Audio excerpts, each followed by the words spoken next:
Hello, welcome to the Lisa Baxter Show. And today's show is called Dietech. And the reason why we call it Dietech is because we have a dietitian and we have a technician coming in to show you what a dialysis patient, what they deal with and what they go through their eyes and what they deal with us.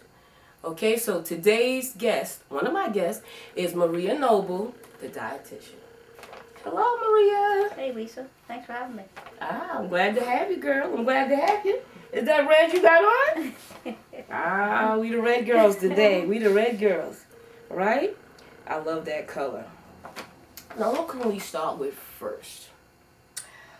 Okay, what made you become a dietitian? I think I always used to work around food. My family, all of our first jobs were in the food business, and so I started off there, and food was always a big part of my family's traditions and holidays, and it's always the thing that centered us. So being in that business and then being into health and very athletic, the two kind of came together, and that's how it just progressed, and working with dialysis patients for quite a while now. Oh, that's good. But how long have you been working with dialysis patients? It'll be 9 years in March. 9? Yeah.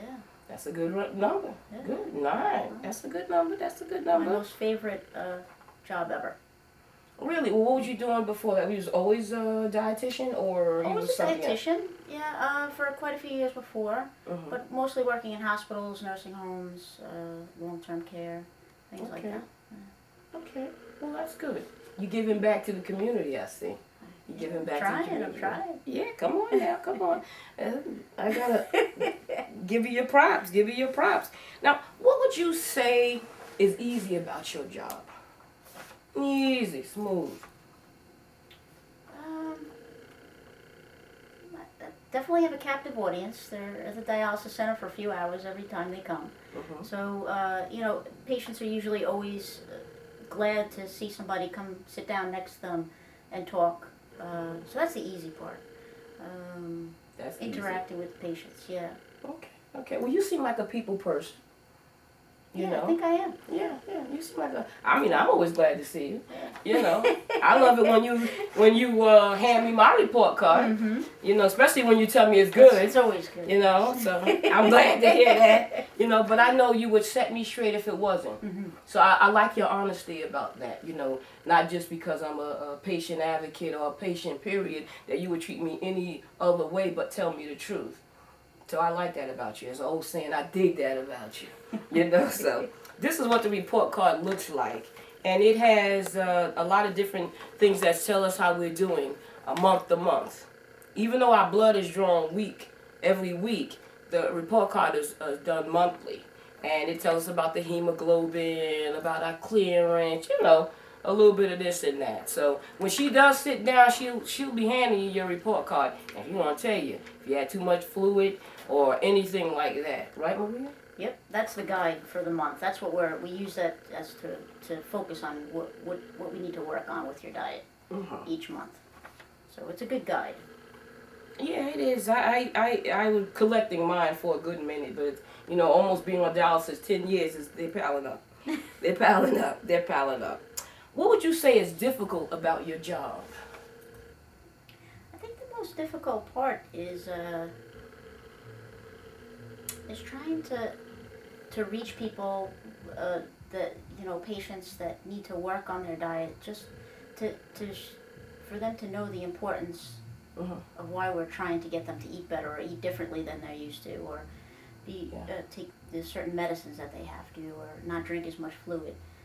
It's hard to get through to people. It's hard to help them understand why, because they feel fine right now, and you try to let them know that these are complications that add up after a while, and so that's the difficult part. But you never give up on anybody.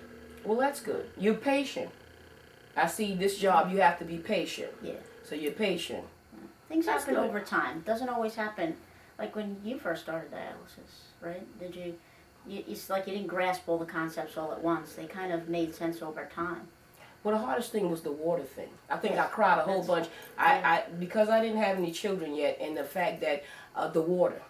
I love water, and I would Yeah. drink like at least 10 to 12 glasses a day besides my juices and my teas. And when they told me that, you only can have like 32 ounces, I was hollering. I had a fit right there. So it took me a while to learn how to deal with that. But I think the concept stayed in my mind. I didn't want to be on a respirator for being over fluid overload, can't being able to breathe, have to sit up when you sleep. I didn't want to go through any of that. Right. So, sometimes you have to think before you do. You can have that 5 minutes of that extra water and then you pay for it later. Yeah. I don't want to pay for anything. Dialysis is payment enough.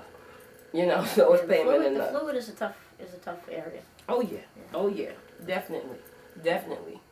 Definitely for all of us. Sometimes I have to watch my husband drink something and I just be like sweating looking at him drinking it. And I had to learn how to get some enjoyment out of just watching him or somebody else drink.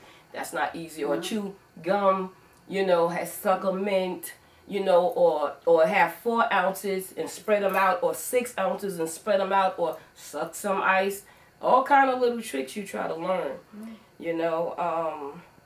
How many patients would you say you service in your center where you work? Generally anywhere between 120, 130 patients. Wow. Not all in one day, so it's more manageable. But So you spread it out. yeah, well, people come in 3 days a week: Monday, Wednesday, Friday, or Tuesday, Thursday, Saturday. So it's about half that every day. Yeah. Okay. I see you my Tuesday, Thursday, Saturday, and you will I'm drop always in. looking for you, Yeah, I ain't mad at you. I ain't mad at you now. What is your techniques of your recipes? Because I see that you give out recipes, and sometimes I see them hanging up in the hallway. I see different ones for the holidays. What is your technique for giving out those things, or why you give them to us? 'Cause I'm always stealing them, taking them. I share them with other patients. I share them with my family members that's on dialysis. Or I try to give them a different way. But I would tell them that you did it. That's not the recipe I made up. So how do you do?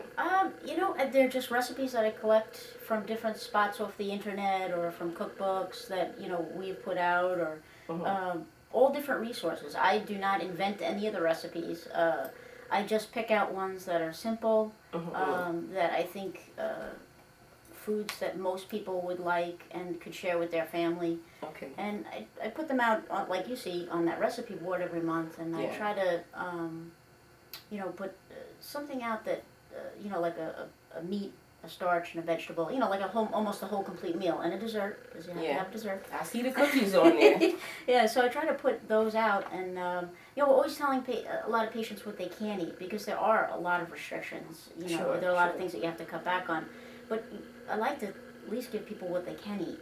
And there are some things that you can modify, so, some regular recipes that you can modify so that you can eat the things that you really enjoy, like cookies, or like we even have like a macaroni and cheese, or imitation potatoes, Oh yeah, I remember that one. Yeah, that was really nice too. You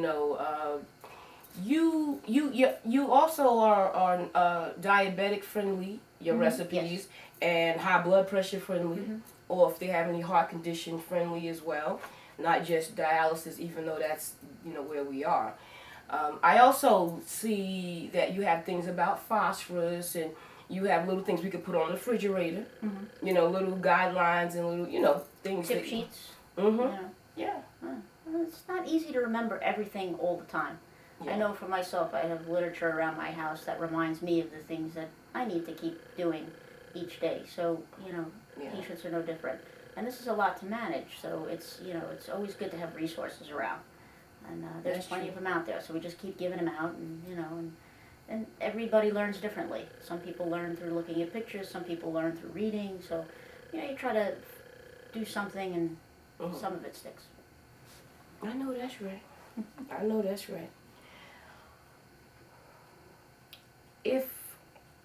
What would you do to convince me if I was one of those rebel patients that didn't listen?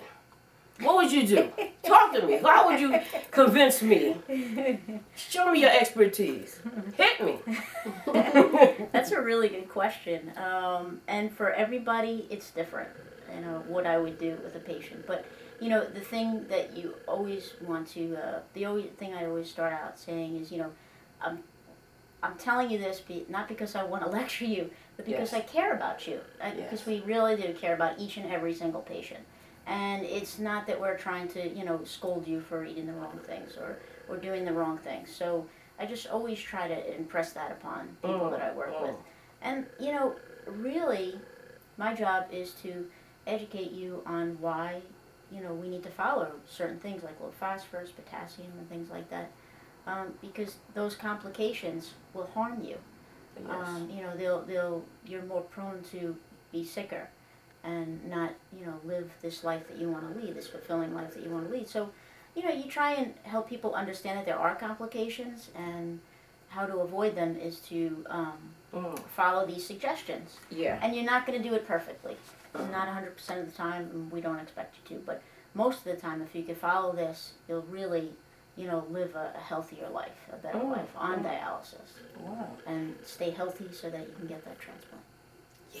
That's the way. With my kidney. I'm still waiting. I'm on the list. I'm on the list, Potassium, like you said something about potassium. Potassium can cause a heart problems with us, and phosphorus can cause like bone problems with us if we don't take care of it. I do soak the potatoes overnight. Most of the time, my potassium is normal, thank God, and my phosphorus is pretty fair or pretty good, Yeah. But I try to do the right thing and listen. But sometimes I will have something that I wanted to have that I haven't had in years, or something I haven't had in a long time, or something I wanted to taste for. If I couldn't have a whole lot of it, I learned to eat a cup or a half a cup or just a spoon or a taste. Perfect. And that way I'm satisfied. And at the same time, nothing went out of whack. So that I know that's important too. So you're not really a buzz killer when it comes to telling us these things. We see that you care. Moderation. Not that you can never have it again. Yeah. It's just you want to have it infrequently and in small amounts. Yeah. If I have a bad report card, you couldn't pay me to eat something wrong or terrible, because I don't like the hospital. I mean, it's nice to visit, but I don't want to live there. So, Exactly. so I understand that. Now, look into the camera. You got this person, right? They're not eating right. They're not doing right. Whatever they're doing wrong, I want you to say something to them. Anything that you could say with all your 9 years of experience, I want you to go out there with your beautiful heart and you tell them what they should do. So what problems do they have? Because they're so, Well, they're not listening. They're not listening. They're not doing the right thing. What would you tell them to? Okay, maybe they're sick of the same foods. I go through that. Okay. I go through that. I'm tired. If I see another piece of chicken sometimes I love chicken like I never had it. And then after a while, I don't want to see it. I don't freaking eat it. I threw it in the oven. I did everything to them. I don't want to see them no more. So like if I let a week or so pass, then I'll be looking for it all over again. Sure. So they're tired of the same meals. What would you say to either help them to pique their interest or to change their mind, whatever you could do? Well, I think the best thing for boredom is to change it up, and you have so many options with different kinds of proteins. Being on dialysis, you have the benefit of eating more protein because you really need more. Pork, beef, fish, eggs, these are all things that you can have, and I would discuss with this patient different ways to prepare those foods and to help them overcome their boredom with their meal plan, and that's totally something that we could work on together, and hopefully have. So that it's a problem. partnership. Yeah, and each time, I think that's one of the things about dialysis that really allows us to work with people and really reach them is that, you come in a couple of days a week, so we're talking during the week, and as you come back, you can tell me, well, I didn't do so good the other day, and so we can talk about why not, because let's face it, if it was just about putting food on the table and eating it, everybody can do it, It's really about, we have busy lives, we have families, things come up, sometimes people have, so we can kind of talk about that all week long and come, to understand why you're bored, or, how we